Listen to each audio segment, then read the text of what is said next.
दोस्तों, विधवापन दुनिया का सबसे बड़ा अभिशाप है। दुनिया का सबसे बड़ा घिनौनापन है। ये कहें तो गलत नहीं होगा, क्योंकि अगर कोई औरत भरी जवानी में विधवा हो जाए तो उसकी ज़िंदगी जहन्नुम बन जाती है, बर्बाद हो जाती है। उससे लोग हर तरह से टॉर्चर करते हैं, मेंटली हरासमेंट करते हैं और उसे जीने तक नहीं देते। अगर कोई महिला जवानी में विधवा हो जाए तो हद तो तब हो जाती है जवान देवर हो, फिर लोग उसको ताने मार मार कर उसका जीना बेहाल कर देते हैं। ऐसे ही जो दोस्तों एक विधवा की कहानी है, बहुत ही ज़बरदस्त, बहुत ही रोचक कहानी है। आइए पूरी कहानी जानते हैं। लेकिन कहानी में आगे बढ़ने से पहले बस एक ही रिक्वेस्ट है आप सबसे, चैनल पर नए हैं तो चैनल को सब्सक्राइब कर दीजिए, वीडियो को लाइक कर दीजिए ताकि हमारा हौसला बढ़ता रहे। दरअसल दोस्तों जो कहानी है, ये कहानी बस्ती जिले के उत्तर प्रदेश की है। एक महिला होती है जिसका नाम कल्पना होता है।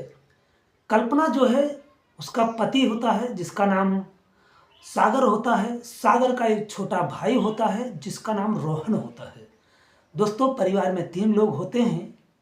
सागर और रोहन का जो माता पिता होते हैं वो बचपन में ही चल बसते हैं जब रोहन बहुत छोटा था, और सागर जो है वो लगभग 12 से 14 साल का रहा होगा। तभी जो उसके माता पिता होते हैं वो इस दुनिया को छोड़ करके चले जाते हैं। ये दोनों अनाथ हो जाते हैं। दोस्तों जो सागर होता है और रोहन को अपने बेटी की तरह पालता है, इतना प्यार दुलार देता है कि उसको कभी माँ बाप की कमी महसूस नहीं होती है। देखते देखते रोहन जो है बड़ा हो रहा था, उसके साथ में सागर भी जवानी की दहलीज पे कदम रख चुका था। लेकिन माँ बाप ना होने के बावजूद भी दोस्तों रोहन इतना समझदार था, वो कभी किसी गलत रास्ते पर कदम नहीं रखा था, कभी किसी गलत इरादे से, कभी किसी गलत जगह पर जाना उसकी फितरत में नहीं था। अब दोस्तों ये सब जब आस पड़ोस के लोग देखते हैं तो काफ़ी हैरान होते हैं, परेशान होते हैं कि एक बिन माँ बाप का लड़का और इतनी मैच्योरिटी उसके अंदर है, जैसे कि वो भगवान ने उसके दिमाग में डाल करके भेजा हो कि तुम्हें रहना किस तरीके से है। यहाँ पर अगर देखा जाए तो अच्छे अच्छे घरों के लड़के जिनके माँ बाप होते हैं, सब कुछ होता है, और वो इतनी गंदी तरीके से बिगड़ जाते हैं कि वो हाथ में भी नहीं आते हैं। इधर अगर रोहन को देखा जाए तो अपनी पढ़ाई लिखाई तो नहीं कर पाया था, क्योंकि जितना उसके माँ बाप ने पढ़ाया था उतना ही पढ़ पाया, आगे वो अपनी पढ़ाई लिखाई नहीं कर पाया। क्योंकि उसके जब माता पिता गुजर जाते हैं दोस्तों तो मजदूरी मेहनत करके अपना और अपने भाई का पेट पालता है। कुछ के माँ बाप के सर पर कर्जा था तो थोड़ी बहुत जो ज़मीन होती है वो बेच करके जो अपने माँ बाप का कर्जा है वो भी निपटा देता है। अब ये एकदम बेघर हो जाता है और एक जा कर के बस्ती ज़िले में ही एक कमरे पर, जो कमरा होता है वो किराए पर ले लेता है और वहीं पर अपने भाई को लेकर के रहने लगता है। वहीं पर एक छोटा मोटा कारखाना होता है, उसी में वो काम करने लगता है। और काम करते करते वहीं पर एक लड़की होती है जिसका नाम कल्पना होता है, वो उसे देखती थी और धीरे धीरे ये दोनों एक दूसरे को आंखों आंखों में चाहने लगते हैं, प्यार करने लगते हैं। और एक दिन जो कल्पना होती है वो अपने माँ बाप से बात करती है सागर के बारे में कि बहुत ही अच्छा लड़का है मम्मी, और मैं उससे शादी करना चाहती हूँ। फिलहाल वो लोग सागर से मिलते हैं और सागर से मिलने के बाद बहुत इम्प्रेस होते हैं। हालांकि सागर के पास दोस्तों कोई धन दौलत तो था नहीं, लेकिन उसकी बहुत बड़ी दौलत थी उसकी ईमानदारी, उसकी खुददारी। और यह देख करके जो कल्पना के माँ बाप होते हैं वो सागर के साथ में कल्पना की शादी कर देते हैं। अब दोस्तों जहाँ परिवार में 2 भाई थे, अब एक परिवार और जुड़ चुका था। अब इनका परिवार 3 लोगों का हो चुका था। अब दोस्तों ये तीनों लोग बहुत खुशी से अपना घर परिवार चला रहे थे। तब तक जो रोहन होता है वो 13 साल का हो जाता है जब इस सागर की शादी होती है। 13 साल का रोहन हो जाता है। लेकिन सागर जो होता है दोस्तों वो रोहन की जो परवरिश है इतने अच्छे से करता है, उसकी खिलाई पिलाई इतने अच्छे से करता है कि 13 साल का रोहन लगभग 17 से 18 साल का लगता था।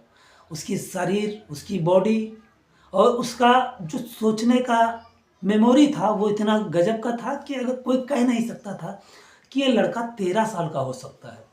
लेकिन दोस्तों, कहते हैं ना, ऊपर वालों को जो मंजूर होता है वही होता है। जब सागर की शादी को 1 साल हुआ, 1 साल बाद सागर जो है एक एक्सीडेंट होता है और सागर की भी मौत हो जाती है। अब दोस्तों, कल्पना के ऊपर दुखों का पहाड़ टूट जाता है। उसका रो रो कर बुरा हाल होता है। उसको समझ में नहीं आता कि वो करे तो क्या करे, क्योंकि उसकी दुनिया उजड़ चुकी थी। जो रोहन है वो भी रो रो कर पागल हो चुका था, क्योंकि उसका बड़ा भाई जो उसके पिता समान था उसकी मौत हो चुकी थी। अब दोस्तों, जब सागर का अंतिम संस्कार हो जाता है उसके बाद कल्पना होती है, वो अपने कमरे में अकेली लेटने से डरती थी। लेकिन जो कल्पना थी वो रोहन को अपने बेटी की तरह भी, वो भी उसे प्यार करती थी। वो अपने बेटी की तरह उसको मानती थी, बेटे से कम नहीं मानती थी। जो रोहन होता है वो भी कल्पना को भाभी मान कहता तो था, लेकिन उसको वो भी माँ का दर्जा देता था। वो भी कहता था वो मेरी भाभी जरूर है लेकिन मेरी माँ है, उससे बढ़कर कहीं है। दोस्तों, जहाँ इतना पवित्र रिश्ता हो वहाँ पर किसी को क्या शक करना और क्या नहीं करना। अब दोस्तों, कल्पना जो होती है वो रोहन को अपने पास लिटा लेती है, क्योंकि वो उसको अकेले डर लगता था और वो अपना बेटा उसको मानती थी, वो उसको अपना माँ मानता था। तो इसमें शक शुबा की कोई बात नहीं थी। दोस्तों, ऐसे करते कराते लगभग 10 से 15 दिनों का वक्त जब बीतता है, एक दिन पड़ोस का ही एक आदमी होता है, जहाँ पर कल्पना का बेड वगैरह हो था, जिस कमरे में, वहाँ पर एक खिड़की लगी हुई थी। वो सुबह अर्ली मॉर्निंग उठा वो शख्स और उसके बाद वो कहीं उसकी नज़र जो है वो खिड़की पर पड़ गई और खिड़की से जो पर्दा होता है वो थोड़ा हटा हुआ था।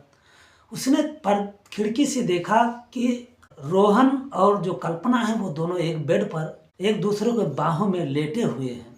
अब दोस्तों, कहते हैं ना कि अंदर की बात किसी को क्या पता, जो आंखों से देखी जाए वही सच मानी जाती है।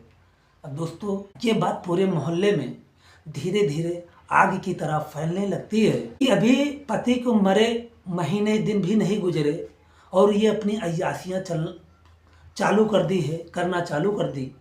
अब दोस्तों, ये धीरे धीरे इधर उधर मोहल्ले में, आस पड़ोस के लोगों में बात उबलने लगती है।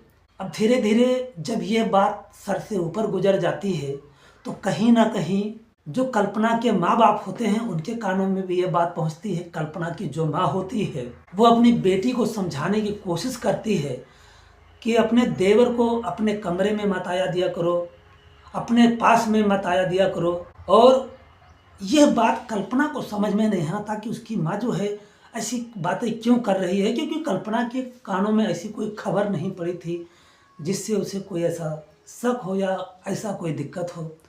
दोस्तों, कल्पना जो है वो सोच रही थी कि जो माँ है उसकी, वो ऐसी ही फिजूल की बातें कर रही है।